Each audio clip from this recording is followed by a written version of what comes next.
ఇకపోతే రోహింగ్యాలు, ఈ sleeper cells, వీళ్ళ గురించి మనం చాలాసార్లు చెప్పుకున్నాం అనమాట. వీళ్ళు అక్రమంగా మన భారతదేశంలో జొరబడతారు. ప్రధానంగా చెప్పాలంటే వెస్ట్ బెంగాల్ దీనికి ప్రధానమైనటువంటి కారణం. మన దరిద్రానికి ఈ వెస్ట్ బెంగాల్ ముఖ్యమంత్రి ఎవరైతే మమతా బెనర్జీ గారు ఉన్నారో వాళ్ళకి రోహింగ్యాల మీద ఎక్కువ ప్రేమ ఉంది ఈ మధ్యకాలంలో. ఎందుకంటే వారిని ఇక్కడికి వచ్చేసి చక్కగా వాళ్ళు ఐడెంటిటీ ప్రూఫ్లు పుట్టి చేసుకుంటారు, ఆధార్ కార్డులు, ఓటర్ ఐడీలు.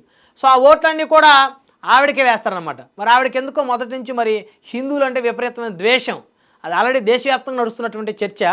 మరి ఆ వెస్ట్ బెంగాల్లో మరి ఈ హిందువుల మీద ఊచకోత కోసినప్పుడు కనీసం ఆవిడ పెద్దగా కూడా స్పందించలే, ఎవరిని కూడా ఎన్కౌంటర్ చేయించినటువంటి పరిస్థితులు కూడా లేవన్నమాట.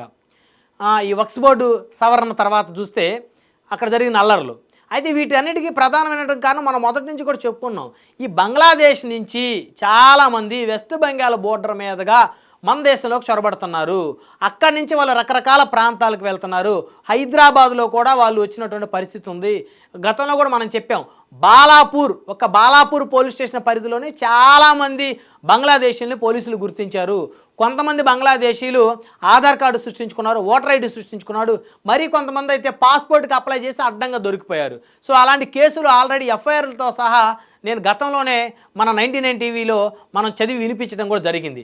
అయితే ఇప్పుడు చూడండి, త్రిపురలోకి చొరబడ్డారు బంగ్లాదేశ్ ముస్లింలు. త్రిపురలోకి ఎంటర్ అయ్యారు అన్నమాట వాళ్ళు.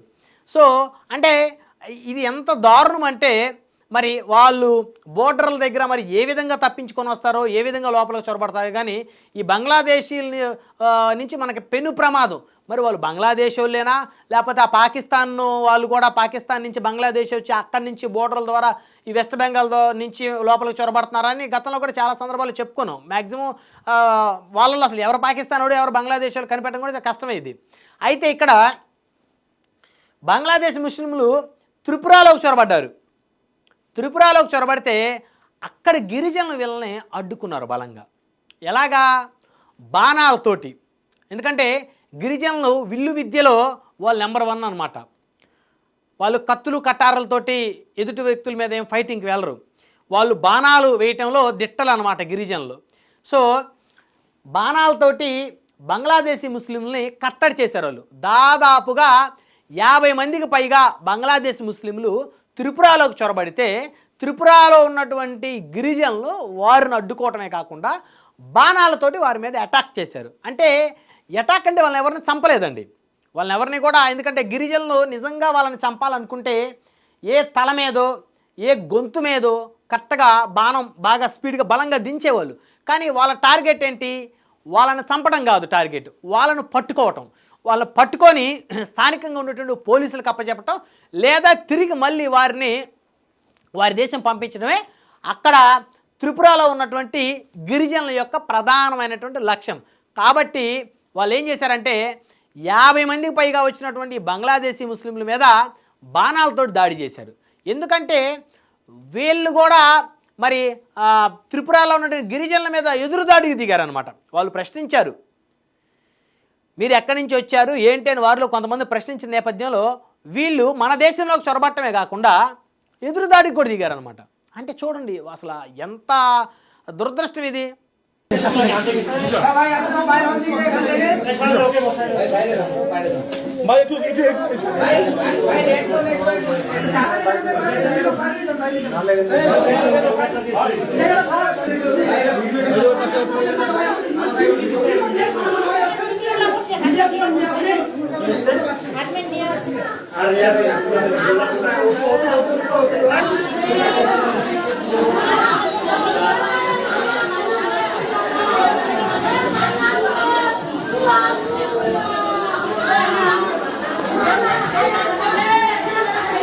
మన కంచంలో దీన్ని మన కంచాలకే రంధ్రాలు పెట్టిన పరిస్థితులు ఉన్నాయి. గతంలో మొఘళ్ళు అదే చేశారు. సో దాన్ని చాలామంది కొనసాగిస్తూ ఉన్నారన్నమాట. ఇప్పుడు ఇక్కడ సేమ్ అదే పరిస్థితి. ప్రశ్నించిన పాపానికి మన దేశానికి సంబంధించిన గిరిజనుల మీద ఈ బంగ్లాదేశీ ముస్లింలు తిరగబడిపోయారు, వారి మీద విచక్షణారహితంగా. సో వీళ్ళు మాత్రం చాలా ధైర్య సాహసాలతోటి వాళ్ళని కట్టడి చేశారు. వాళ్ళు ఏదైనా చేయాలనుకుంటే చేయగలుగుతారు. త్రిపురలో ఉన్న గిరిజనులు కూడా చాలా పవర్ఫుల్. కానీ వీళ్ళని మాత్రం చాలా పకడ్బందీగా కాళ్ళకి చేతులకి సో ఎక్కడైతే బాణంతో కొడితే ప్రాణం పోకుండా మనిషి కాస్త గాయపడి నిరసిస్తాడో అక్కడ ఆయా ప్లేసుల్లో కరెక్ట్గా టార్గెట్ చేసి బాణాలతోటి వారి మీద టార్గెట్ చేశారు. సో టార్గెట్ చేసి 50 మంది బంగ్లాదేశీలందరినీ కూడా కట్టడి చేశారు. కట్టడి చేసి అక్కడ స్థానికంగా ఉన్నటువంటి అధికారులకు అప్పచెప్పారు.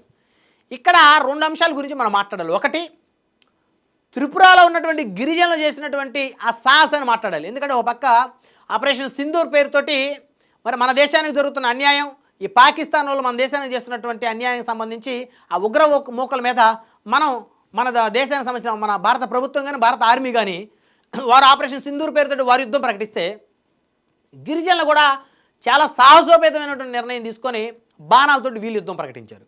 అయితే ఇక్కడ నోరు లేనటువంటి గిరిజనులు, ఎందుకు నోరు లేదన్నంటే పాపం వారికి అంత టెక్నాలజీ తెలియదు, ఎదుటి వాళ్ళని మోసం చేయడం తెలియదు, ఏదో వారు బతుకుతూ ఉంటారు, వారు వన్యప్రాణులను రక్షిస్తారు వాళ్ళు. మరి అలాంటి గిరిజనులు వీళ్ళని చంపల బంగ్లాదేశీయుల్ని కేవలం కట్టడి మాత్రమే చేశారు. ఇదే గనక బంగ్లాదేశ్లో గనక మన వాళ్ళు ఎవరన్నా జొరబడితే భారతీయులు ఖచ్చితంగా వాళ్ళు ప్రాణాలు తీస్తారు. పాకిస్తాన్లో జొరబడ్డ వాళ్ళు ప్రాణాలు తీస్తారు. వాళ్ళంతా కర్కోశకులు అనమాట, కర్కోటకులు వాళ్ళు. వాళ్ళకి మానవత్వం అనేది ఉండదు. కానీ మన భారతదేశం కదా, ఇక్కడ నివసించే దాదాపుగా అన్ని మతాల వారు, అన్ని కులాల వారు మానవత్వంతో బతుకుతారు. ఎందుకంటే మన దేశం కానీ మన రాజ్యాంగం కానీ 100 మంది దోషులు తప్పించుకున్నా పర్లేదు, ఒక నిర్దోషిగా మాత్రం ఇక్కడ శిక్ష పడకూడదు అనేటువంటి ఒక రాజ్యాంగాన్ని అనుసరించి మన దేశంలో పరిపాలన జరుగుతుంది. మన దేశంలో చట్టాలు కూడా ఆ విధంగానే ఉంటాయి కాబట్టి మనుషులు కూడా అదే విధంగా ఉంటారు దాదాపుగా. ఎందుకంటే క్రూయల్ మెంటాలిటీ ఉండదు. మరి ఇక్కడ గిరిజనులు కూడా వారు చేసినటువంటి ఈ పనిని చూస్తే వారిలో ఎలాంటి క్రూయల్ మెంటాలిటీ లేదు. సో ఆ గిరిజనుల అధికారులు ఎవరు కూడా ఇబ్బంది పెట్టకూడదు, వారి మీద ఎలాంటి కేసులు బనాయించడం కానీ ఇబ్బంది పెట్టడం కానీ చేయకూడదు. వాళ్ళు చేసిన ఆ సాహసానికి మెచ్చుకొని ఈ బంగ్లాదేశీ ముస్లిమ్స్ని తిరిగి వారి దేశంలో విడిచిపెట్టాలి. అట్లీస్ట్ వారి బోర్డర్ల దగ్గర నుంచి వారిని పంపించేసేయాలి, వారిని బోర్డర్ల దగ్గర విడిచిపెట్టాలి. సో మొత్తాన్ని చూస్తే ఈ త్రిపురలో గిరిజనులు చేసినటువంటి సాహసోపేత నిర్ణయం ఏదైతే ఉందో ఇది అందరూ చేయాలి, ఇంకా తప్పనిసరి పరిస్థితి. ఎందుకంటే వారి ప్రాణాలు మనం తీయకూడదు, వారిని సురక్షితంగా పట్టుకొని అధికారులకు అప్పచెప్పాలి. సో వీళ్ళు బాణాలతో అప్పచెప్పారు. హైదరాబాద్లో ఎవరైనా బంగ్లాదేశ్లో కనపడ్డా, లేదా ముంబైలో, ఢిల్లీలో కానీ, చెన్నైలో కానీ, పూణేలో కానీ, బెంగళూరులో కానీ కనిపిస్తే వాళ్ళని పట్టుకోవడం, అధికారులకు అప్పచెప్పడం, వీళ్ళని తీసుకెళ్ళి వాళ్ళ బోర్డర్ల దగ్గర వదిలిపెట్టేయటం. అంతకుమించి వాళ్ళు ఏం చేయాల్సిన అవసరం లేదు. ఇప్పుడు వీళ్ళు మన దేశంలోకి చొరబడి మన గిరిజనుల మీదే తిరుగుబాటు చేశారంటే అక్కడ ఇది ఎంత తప్పండి. సాధారణంగా ఏమన్నా శరణార్థులుగా మేము వచ్చామండి అని చెప్పేసి చేతులెట్టి మొక్కాలి, దండం పెట్టాలి. మేమే హాని చేయడానికి రాలేదు, మేము ఏదైనా బతకడానికి వచ్చాం, మా దేశంలో తిండి లేదు, తిప్పలు లేవు. ఎందుకంటే పాకిస్తాన్ లాగా మా దేశం అంతకన్నా దరిద్రమైన దేశం మాది. సో ఇక్కడ మీ దేశంలో బతకడానికి అవకాశం ఉంటుంది, స్వేచ్ఛగా తినడానికి తిండి దొరుకుతుందని మేము వచ్చామని చెప్పేసి వారికి ఏదైనా వారు కన్వే చేస్తే బాగుండేది మరి. కానీ ఇక్కడ మన గిరిజనుల మీద వీళ్ళు తిరుగుబాటు చేయటం, ఎందుకంటే వీళ్ళు మూర్ఖులు. వీళ్ళు తిరుగుబాటు అంటే వీళ్ళు చంపడం కోసమే తిరుగుబాటు చేస్తారు మనిషి మీద తిరగబడ్డారంటే. కానీ ఇక్కడ మన గిరిజనులు మాత్రం కేవలం బాణాలతో మాత్రం వారిని ప్రాణాలతో పట్టుకోవాలనే కాన్సెప్ట్ తోటి వారు, ఎందుకంటే వాళ్ళు మృగాలు కదా, ఆ మృగాలని మరి కట్టడి చేయాలంటే ముక్కుకు తాడేయాలి మృగానికి.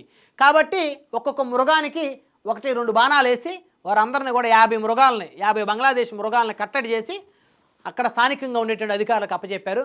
సో ఈ వీడియో ఏదైతే ఉందో యావత్ దేశం మొత్తం కూడా సోషల్ మీడియాలో చక్కెర్లు కొడతా ఉంది. మన త్రిపురలో ఉన్నటువంటి గిరిజనుల యొక్క సాహసోపేతమైన నిర్ణయాన్ని మన దేశ ప్రజలందరూ కూడా అప్రిషియేట్ చేయాల్సినటువంటి అవసరం ఉంది. వారి బాటలోనే కూడా అందరూ వెళ్ళాల్సిన అవసరం ఉంది. కనికరం చూపామా అన్యాయంగా మనం బలవుతాం, మన భవిష్యత్ తరాలు బలవుతాయి, మన బిడ్డలు బలవుతారు. వీళ్ళ మీద కనికరం చూపొద్దు. పక్క దేశాల నుంచి అక్రమంగా మన దేశంలో చొరబడ్డ వాళ్ళ మీద మనం కనికరం చూపితే ఖచ్చితంగా మనం నష్టపోతాం. కాబట్టి ప్రతి ఒక్కరు కూడా దీన్ని ఆలోచించాల్సినటువంటి అవసరం ఉంది.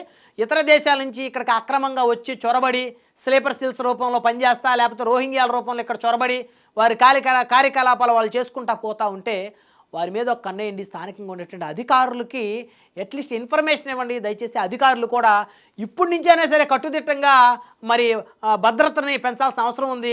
ఈ దేశంలో ఉన్నటువంటి పౌరులకి, ఈ దేశంలో ఉన్నటువంటి వ్యవస్థలకి, ఈ దేశంలో ఉన్నటువంటి వ్యక్తులకి మనకు భద్రత పెంచాలంటే పక్క దేశం, ఈ పాకిస్తాన్, బంగ్లాదేశ్ నుంచి ఎవరైతే మన దేశంలోకి వచ్చి అక్రమంగా నివాసం ఉంటున్నారో వారి మీద కన్ను వేయాలి, వారిని పట్టుకోవాలి, వారిని జైలుకు పంపించాలి, లేదా వారు బోర్డర్ల దగ్గర వదిలిపెట్టాలి. ఇక వీళ్ళని మాత్రం మన జనజీవన స్రవంతిలో కలుపుకోవడానికి ఈ దేశంలో ఎవరు సముఖంగా లేరు, అందరూ కూడా వ్యతిరేకంగానే ఉన్నారు. కాబట్టి ఈ పెద్ద పెద్ద మహానగరాలు హైదరాబాదు, చెన్నై, మహారాష్ట్ర, పూణేలో పెద్ద పెద్ద మహానగరాల్లో, బస్తీల్లో దయచేసి వీళ్ళని ఎంకరేజ్ చేయొద్దండి. స్థానికంగా ఉండేటువంటి రాజకీయ నాయకులు ఓట్ల కోసం మరి ఇలాంటి వాళ్ళు కొంతమందిని చేరదీసి ఓట్లు రాపిస్తే మరి ఆ ఓట్లన్నీ కూడా మాకే వేస్తారని చెప్పేసి ఇప్పటివరకు చాలామంది ఈ విధంగా ఎంకరేజ్ చేశారు. హైదరాబాద్లో కూడా ఎంకరేజ్ చేశారు. హైదరాబాద్లో చాలా బస్తీల్లో ఈ బంగ్లాదేశీల యొక్క బెడద ఎక్కువైపోయింది. సో ఇక నుంచి ఆ నాయకులు కనుక వీళ్ళని కనుక ఎంకరేజ్ చేస్తే స్థానికంగా ఉండేవాళ్ళు కాస్త బాధ్యత తీసుకొని, ఈ దేశం మీద ప్రేమ ఉన్నటువంటి పౌరులు కాస్త బాధ్యత తీసుకొని వీళ్ళ ఇన్ఫర్మేషన్ని అప్పచెప్పాల్సినటువంటి అవసరం అయితే ఖచ్చితంగా ఉంది. ఫైనల్గా అయితే త్రిపురలోకి చొరబడ్డ బంగ్లాదేశీ ముస్లింలను కట్టడి చేసినటువంటి త్రిపుర గిరిజనులకి మనందరం హ్యాట్సాప్ చెప్దాం.